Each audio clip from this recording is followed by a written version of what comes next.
recent outbreak of bird flu, otherwise known as avian influenza, in some states of the Federation has become a thing of concern to government and other stakeholders, especially poultry farmers in the affected and neighboring states. Now, the outbreak is said to have affected over 72 poultries in 8 states of the nation.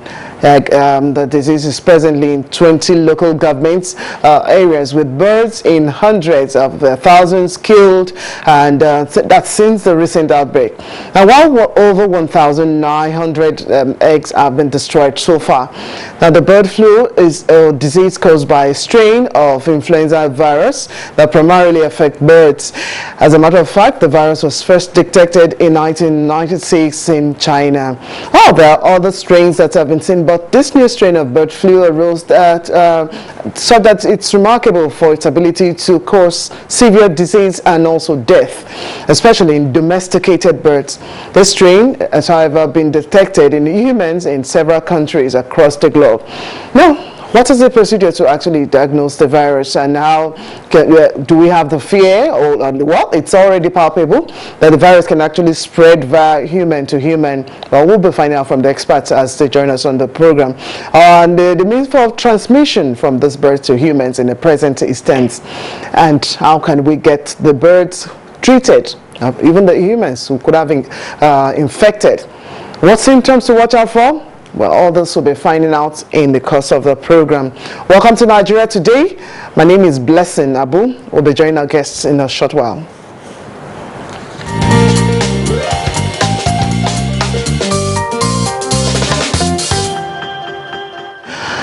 Okay, I would like to welcome my guest who is joining us via Zoom. Professor Abdulganiyu Ambali is a professor of veterinary medicine, and I know he's also having specialties in different areas. I know for this avian flu matter too is something of concern to you, and you also for aquatic animal science, I guess. What several in that field of endeavors is also the former vice chancellor of the University of Ilorin. Thank you very much, Professor Abdulganiyu Ambali, for joining us. Okay, if you can hear me, let's establish what exactly we're up against with avian influenza with the recent outbreak. Nigeria is said to have stayed off for almost 2 years without having an outbreak of the bird flu. What actually is causing this present infection? Thank you very much, for having me. Well, we could attribute the recent outbreak, to the migration of birds from Europe and other parts of the world to this part of the divide. So you find out that the infected birds from other parts of the world, when they migrate to Nigeria, they brought about other things, especially the viruses with them. And once they contaminate the environment and our birds come in contact with the infected feces or droppings, then they become infected. Maybe not directly from the migratory birds, but our own other flying birds, like dove or things like that, or even guinea fowls and other birds in the wild. When they come into contact with those migratory birds, they become infected. And when they get in contact with our own domestic poultry, then our poultry becomes exposed and then infected as well. Okay, while trying to establish that, what has transpired, especially with the migration parts that you've talked about, and also getting contaminated with the different kind of security that could have been in some of this poultry. Let's establish exactly what to look out for. One will say there is an outbreak of avian influenza. I beg your pardon, please. What exactly are the symptoms to actually see, or what are we presented with when we're describing this bird influenza or avian influenza? Well, what happens is once our birds becomes infected and they exhibit the typical respiratory embarrassment, such as sneezing, coughing, and then eventually it results into their death.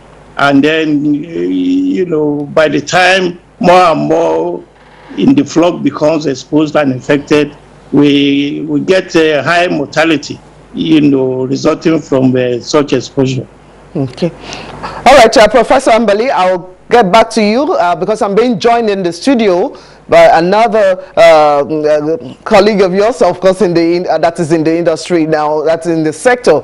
I'd like to welcome Dr. Bala Mohammed. He's the chairman, Veterinary Medical Association of Nigeria, that's the FCT chapter.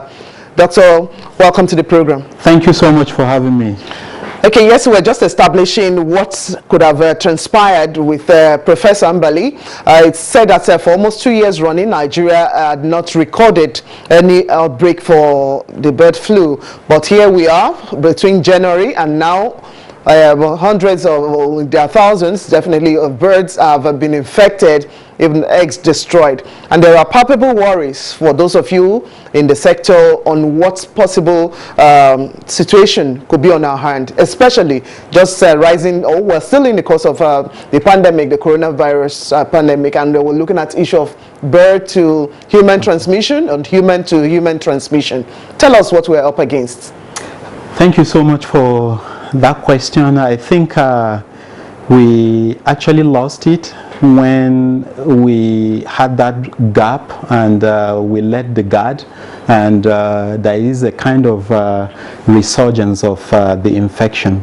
And with deadly viruses like this, if you look at the history right from 2003, that we've actually been having signs of this kind of outbreak, it has always been a seasonal thing, that around this time when you have the temperatures high up, you also have gotten certain conditions around production of poultry being very inclement. Then you now see the downing of their immune system, and then they are actually exposed. And then, like my professor also mentioned earlier, it is due to the weather changing climatic weather condition, you actually have some of these migratory birds that move from one part of the world to the other, and then they keep.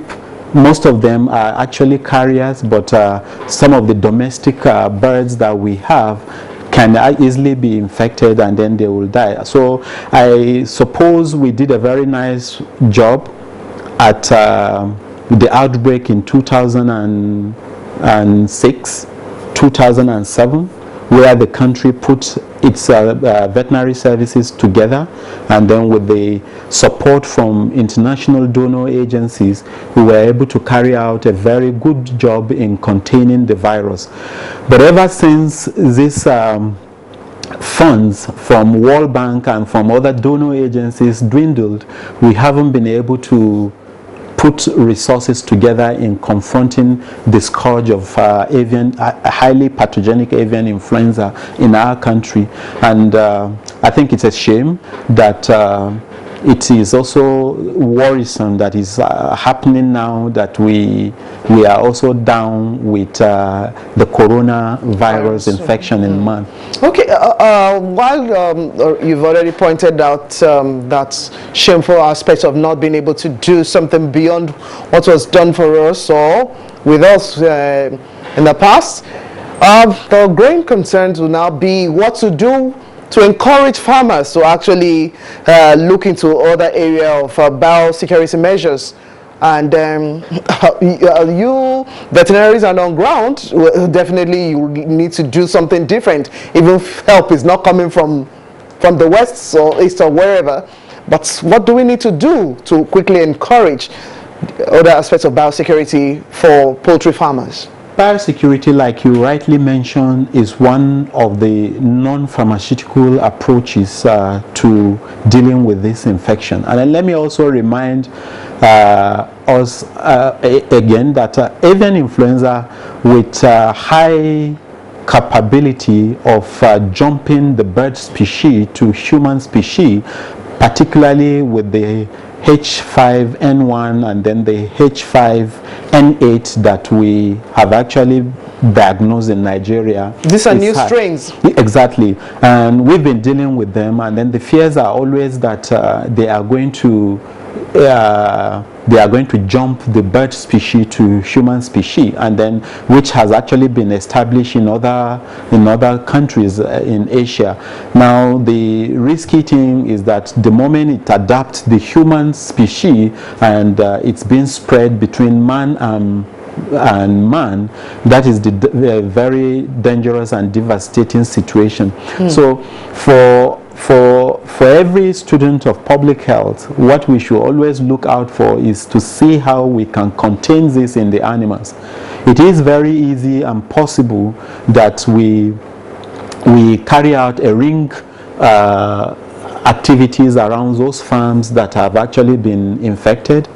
It is easy that you can also exterminate the birds found in the farms that have been positive. But it is not easy that you can actually control, even quarantine one human being in terms of respiratory tract infection. And then the experiences are almost the same when you talk about the COVID-19 that we are down with. So my advice to government, to farmers and other stakeholders is that we need to actually raise our guard, and then the containment plan in making sure that we block this disease in the animal species by way of feeding our birds well, observing very good biosecurity measures around our farms, and then also other husbandry management techniques will have to also be upped. Okay, Dr. Bala Mohammed and also Professor Ambali will be taking a break at this point. When we return, the same question is still coming to you, Professor Ambali, because possible mutations leading to further widespread human infection now, especially from the worry that's expressed by Dr. Bala Mohammed here. I want to find out from you what you think and what we need to do differently. That will be after this break.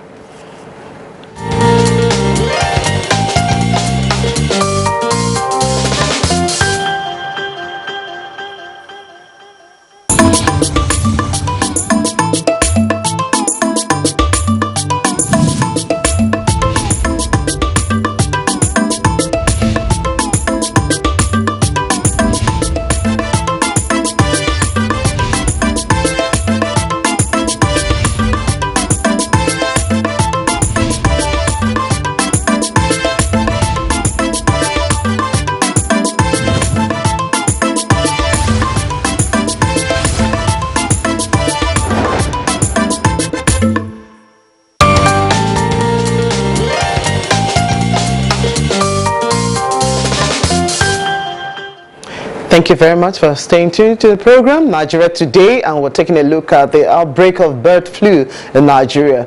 My guest, Dr. Bala Mohammed, is Chair, Veterinary Medical Association of Nigeria, the FCT chapter, and also joining me via Zoom is Professor Abdulganiyu Ambali, the immediate past Vice Chancellor of the University of Ilorin, who is also Professor of Veterinary Medicine. Professor Ambali, yes, before the break, talking about the possible mutations as has already been made manifest, and we cannot put it beyond what we have seen with COVID-19, and now it's still the same line of flu. And now that we are concerned about the new strains that we have, How do we get beyond this aspect of possible mutations when it concerns widespread human infection? Workers are in the farmland, they will meet with traders, they will meet with other farm workers, and at the end of the day, it's a chain.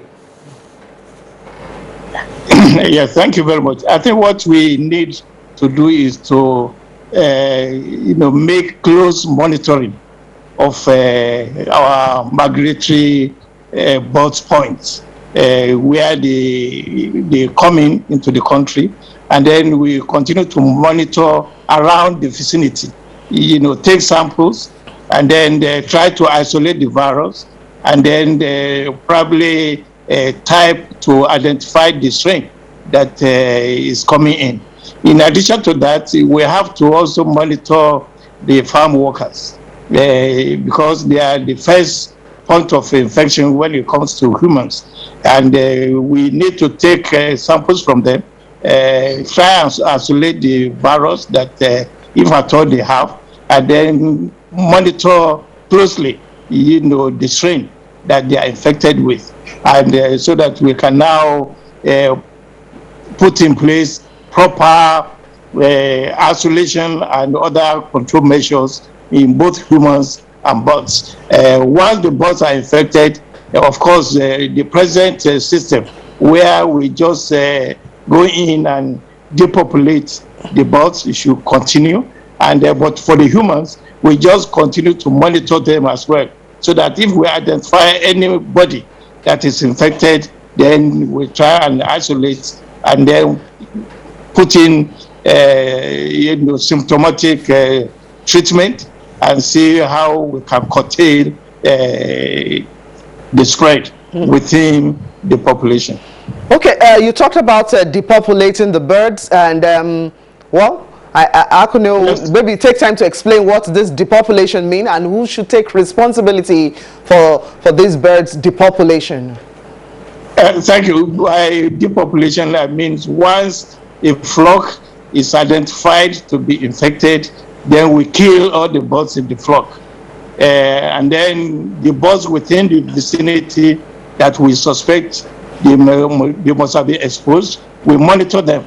And once we detect any sign of infection in them, we also kill all of them within the population. Of course, killing the birds means the government has to come in. We have to compensate the farmers.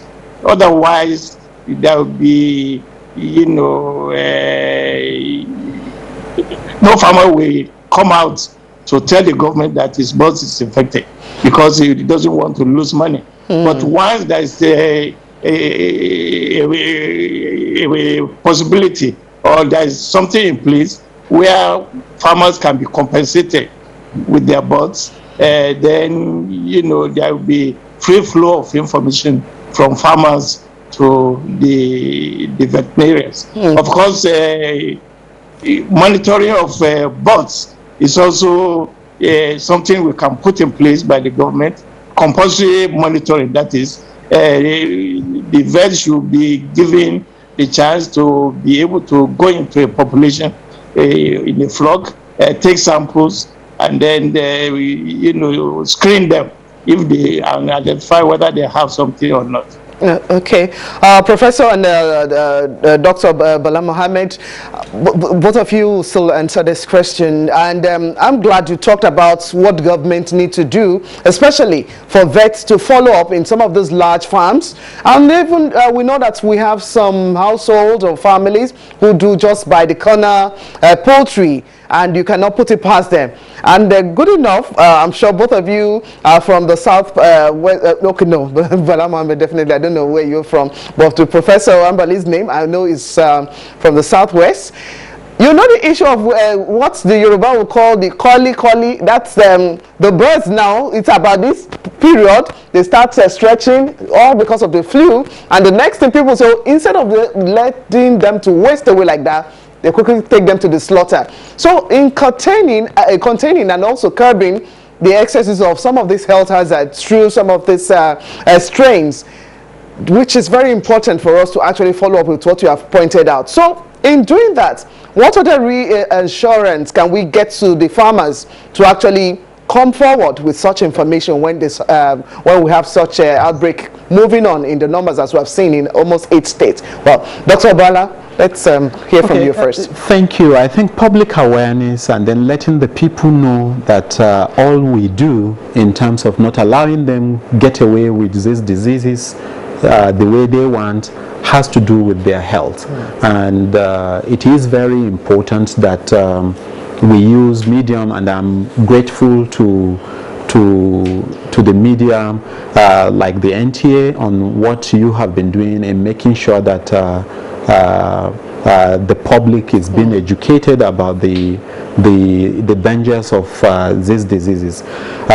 Most of these diseases might look alike in terms of what you just described now. They might look alike, and just like we also know technically that we have the low pathogenic avian influenza, and then we have the high pathogenic avian influenza. Now the concern here is the highly pathogenic avian influenza, particularly the strains that have been identified to be very dangerous, the H5N1 and then the H5N8. Okay. This we have to let the people know, and it has to be broken down to them in their local languages, and the implication, the risk communication is very, very important.